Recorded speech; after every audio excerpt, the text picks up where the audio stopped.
I know that I need to practice medicine 2.0, which is a preventative approach.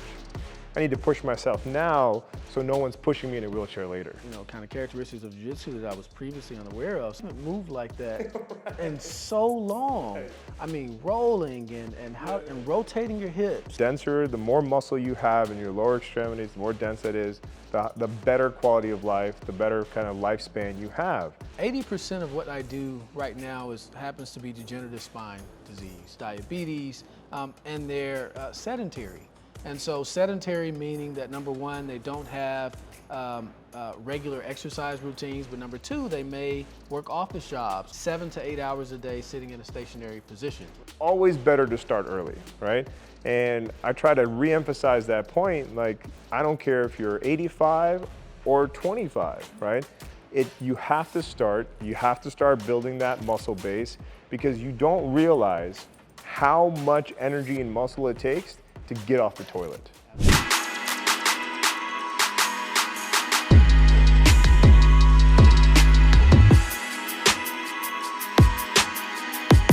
Welcome, we have a special episode of Top Team Talks today.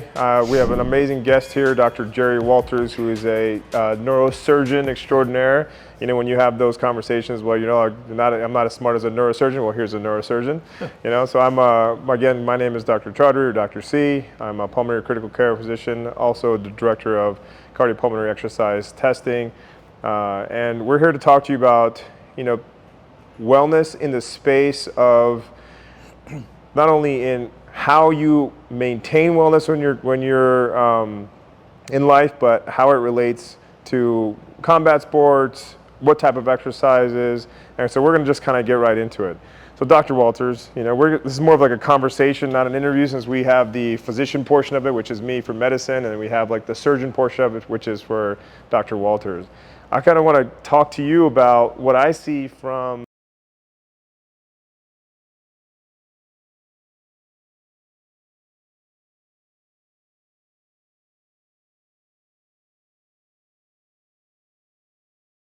degrading their joints and their bodies and just their overall functionality.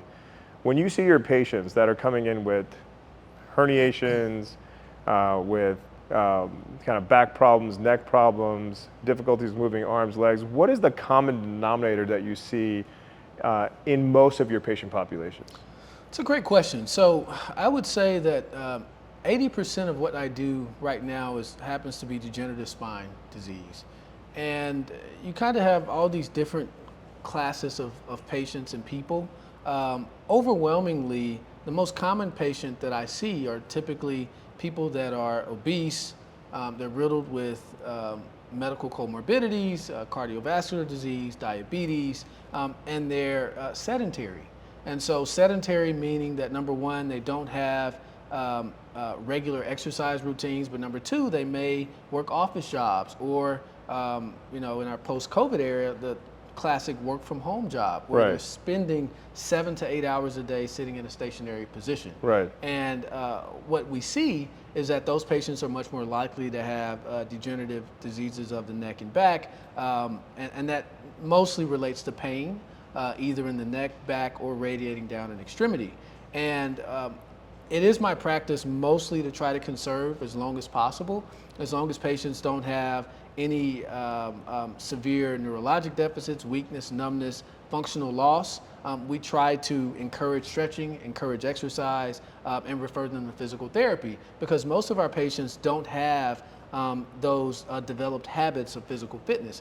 They don't have gym memberships. They're not doing really any exertional physical activity aside from you know, walking and, you know, doing things during the normal process of their day. Right.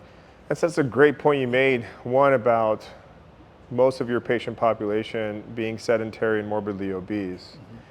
And that also correlates with the epidemic that we're seeing, especially in the US, with obesity on an exponential rise, with it projected to be, you know, 50 to 60% of the population being morbidly obese in the next 10, 15 years. Even with the advent of Ozempic and all these other kind of agents, that's for the regular person, those are kind of out of reach, right? I mean, they're very expensive, you have to get a doctor's approval, and sometimes you don't know where you're getting these things from, so people are avoiding them. One thing that I see to kind of also reinforce what you're saying is, the amount of time people spend not moving is so much more than what we think, right? So you think like the Netflix binge. As a lung doctor, we've seen a correlation with how much time you spend sitting down watching TV to blood clots, which was insane, right? And to our listeners, I would argue to look at your phones while you're watching this podcast or whatever, right? And see what your average screen time is. Because I highly doubt you're walking while you're looking at your screen or exercising at that time, because most people are kind of spending 6 to 8 hours on their screen, right? So 6 to 8 hours on your screen, a diet that's made from fast food because we're too busy to cook and get healthy food. Healthy food is more expensive than unhealthy food, right? Because it's, you can make all the conspiracy theories you want about that, but we already know that, the whole kind of food pyramid was turned upside down, right? So there's a lot of, mistrust in that world as well. So bad diet, sedentary lifestyle, stuck on screens, right? And then one day they have to see you to go through what, and you're a phenomenal surgeon, but to go through what is a pretty exhaustive procedure that could be riddled with a lot more, problems and benefits if you just did a lot of stuff early on. Absolutely. And it's interesting because it kind of creeps on you as someone that is approaching that fourth decade. All of us born, live, function for a long period of time without really even any limitations. Right.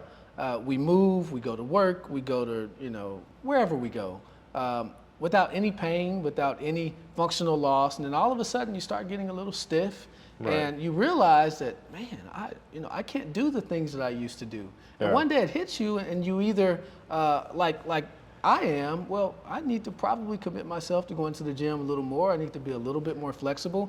I, happen to stand in the same stationary positions for long periods of time in the OR, and I realized that I was getting a little stiff afterwards. Like, man, my knee is creaking, my hips feel a little sore. And so, someone that's aware and has the knowledge, I can say, well, let me join my local gym, let me start weightlifting, let me start jujitsu, and let me try to get some more range of motion back, because the stiffer we get, the more sedentary we get, the more pain that we develop.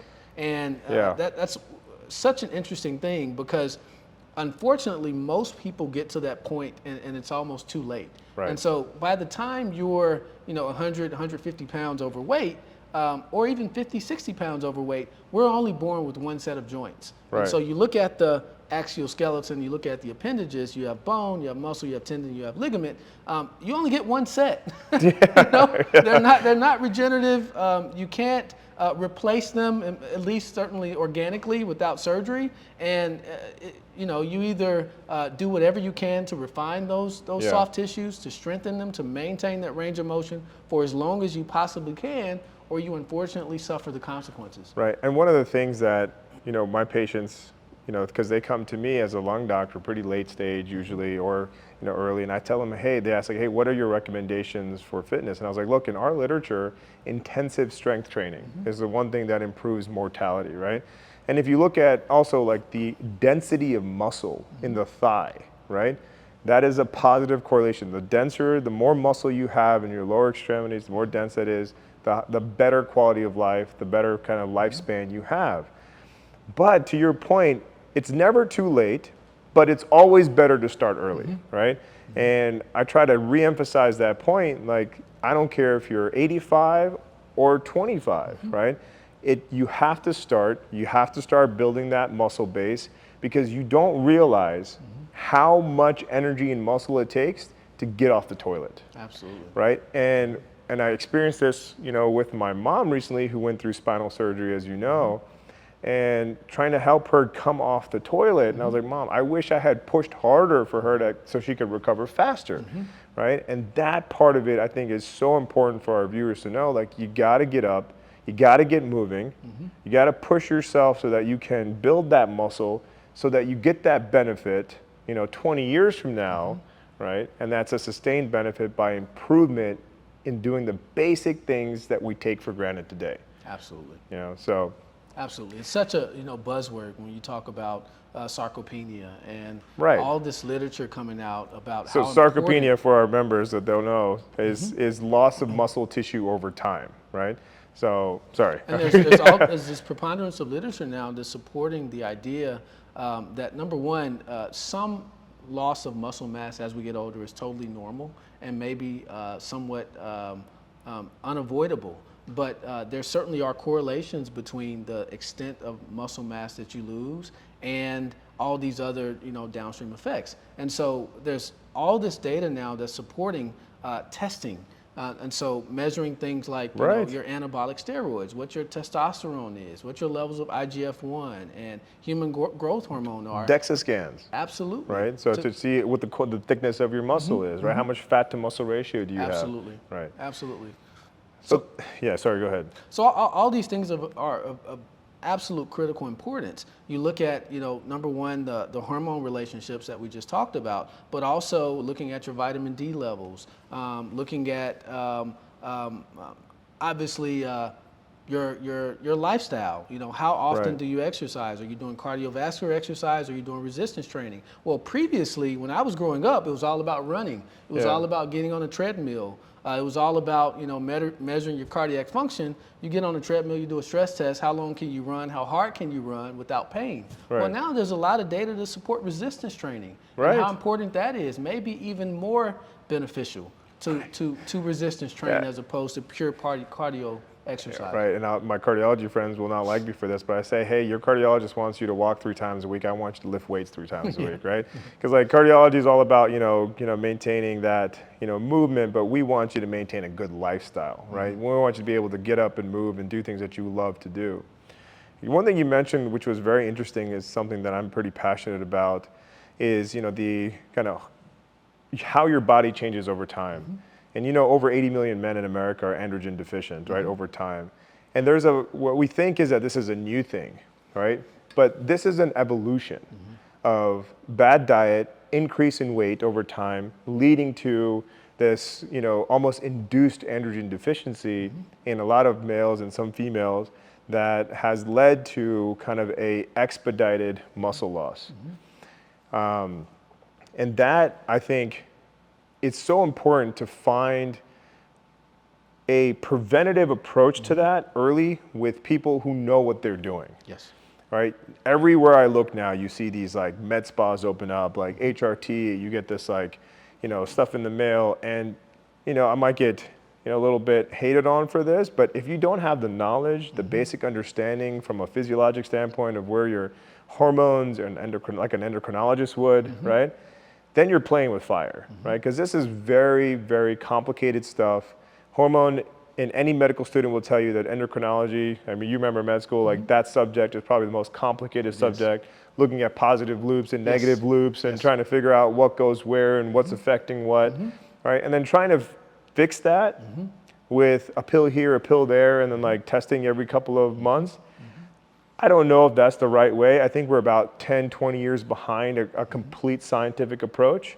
But I do think it's going to happen with people who have that understanding of that kind of molecular infrastructure of the body, and not just somebody who is just sending out testosterone, because it's going to affect the body in a negative way too. Right. Because for me, if we increase testosterone, what's the other hormone that goes up?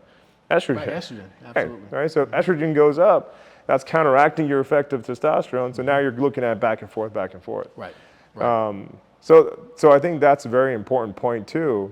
And hopefully you think, with the increased awareness of these things, there's more demand, and hopefully consequently there'll be a lot more research and a lot more examination of kind of what we can do, not only to try to replenish what we've lost, but to also monitor it in a safe way over time.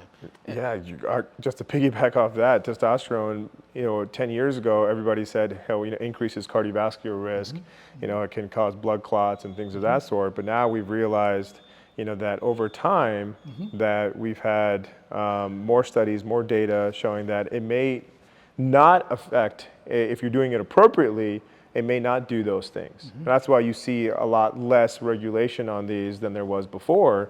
But again, I still think there's a significant paucity of data on this subject that still needs to be, evaluated scientifically and with people who actually know what they're doing with it. Absolutely. It's kind of interesting. We're similar in age, and I'll ask you, as someone that obviously you've done triathlons, you very, very adamant about your physical health and fitness, kind of as you've gotten older and starting to really navigate the time in your life where you may not recover as fast, or what kind of things have you learned, particularly with starting martial arts and jiu-jitsu? Right, it's a great point. For me personally, I like to push myself. One, I want to practice what I preach. I still remember going with my dad to a cardiologist. Again, I'm hating on cardiologists. I'm sorry, I love you guys. But he was extremely overweight, and he was trying to tell my dad to take these medications. And I was like, man, I want to be able to practice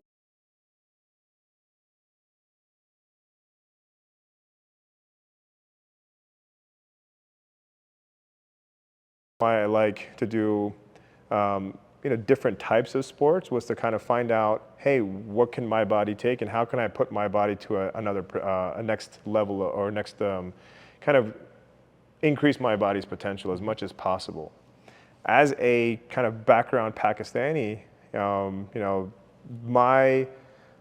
I have a slightly higher risk for heart disease based off of a genetic, some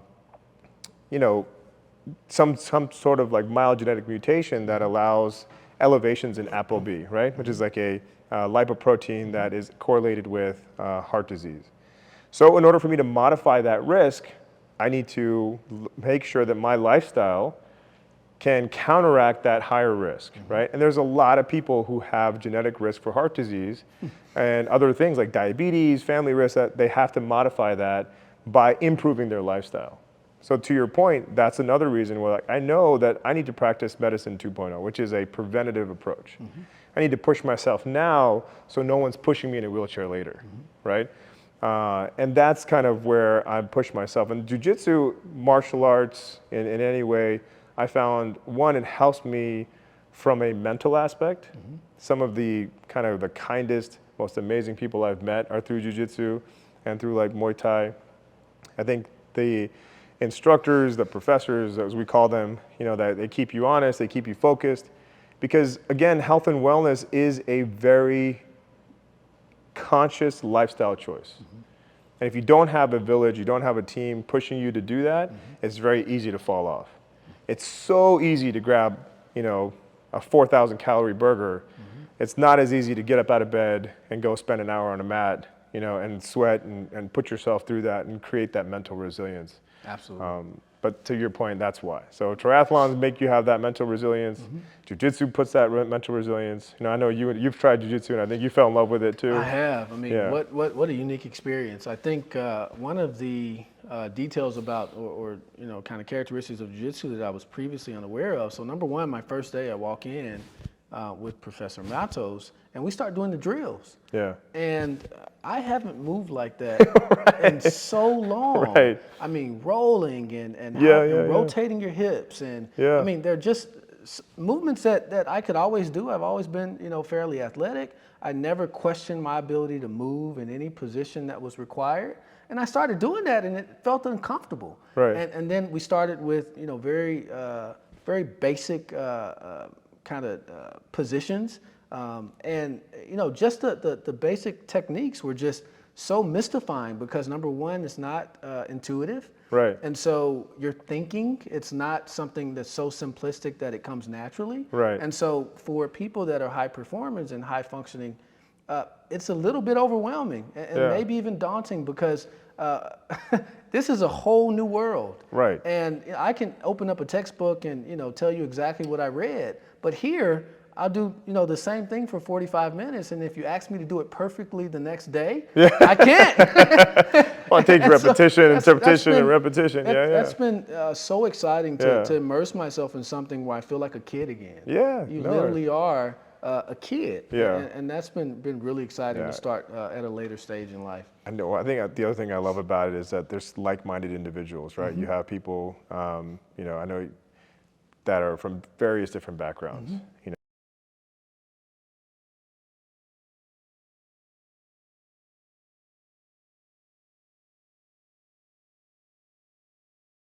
probably have a couple of more talks about this because it's a huge topic. You know, I think talking about different medications, different supplements that are out there, different hormones that are out there, you know, trying to figure out what's the best pathway, who do you talk to, where do you go? You know, I think those are the things. If you want to learn more, please like and subscribe, and you know, we will be attacking these topics as we continue to meet. Awesome. Well, thanks so much. Thank you. All right. Always a pleasure.